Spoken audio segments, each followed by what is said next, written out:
काँग्रेसचे माजी नगरसेवक व महाराष्ट्र प्रदेश सचिव मनोज शिंदे यांनी उपमुख्यमंत्री एकनाथ शिंदे यांच्या प्रमुख उपस्थितीत शिवसेनेत प्रवेश केला। मनोज शिंदे यांनी आपल्या वाढदिवसाच्या दिवशी लताताई शिंदे यांच्या उपस्थितीत आपण शिवसेनेत प्रवेश करत आहोत असे सार्वजनिकरित्या जाहीर केले होते।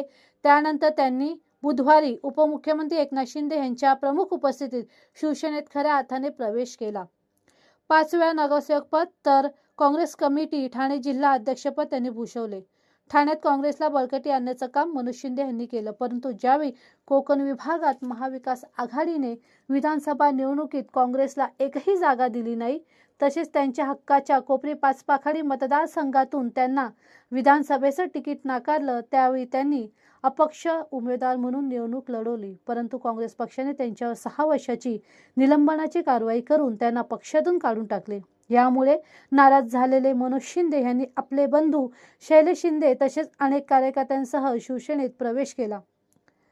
पक्ष जी जबाबदारी देईल ती मी एकनिष्ठेने पार पडेल अशी ग्वाही मनोज शिंदे यांनी यावेळी दिली।